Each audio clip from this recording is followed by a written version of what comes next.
आमची पोरं लहान असताना 8-8 दिवस पोरांची नाही गाठ नव्हती मला. आणि आता लोक इतके खाली गेलेत की माझ्या मुलीच्या अंगात कपडे कसे याच्यावर लोकांची कमेंट्स आहे. याच्यापेक्षा काय वाईट पाहिजे.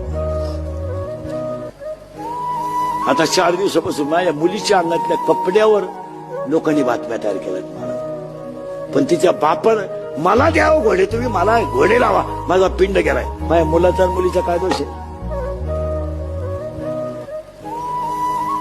पण ह्या कॅमेरेवाल्यांनी 8 दिवसात माझं जगणं मुश्किल करून टाकलं. काय मला एक सांगा, मुलगी तुम्हाला आहे, तुमच्या मुलीच्या कपड्यावर एखाद्याने कमेंट्स केली, तुम्हाला काय वाटेल. आणि मुलीच्या साखरपुड्यात कपडे मुलीकडचे लोक घेतात, नवरदेवाकडचे घेतात का मुलीकडचे घेतात. मग कपडे त्यांनी आणले असतील का मी घेतले असतील. मी एवढी तरी क्लिप टाकणाऱ्याला लाज पाहिजे ना. माणूस नालायक असावं पण किती.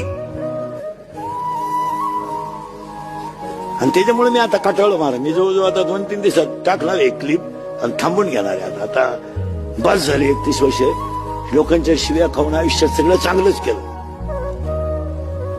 आयुष्यात चांगलं, पण त्याचं फळ माझ्यापर्यंत ठीक होतं, ते माझ्या घरादारापर्यंत राहिला नव्हतं.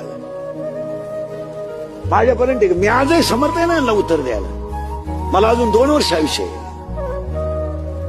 मी अजून आहे ना, पण कुटुंबापर्यंत गेल्यावर त्याच्यात मजा नाही.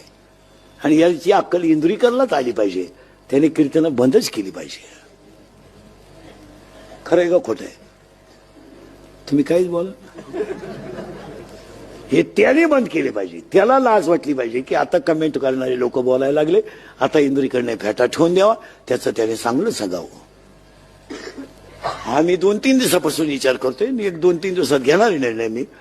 पण ते मजा नाही राहिली त्याच्यात. आता तुम्ही दुसऱ्याला काहीच बोलत नाही ना मला.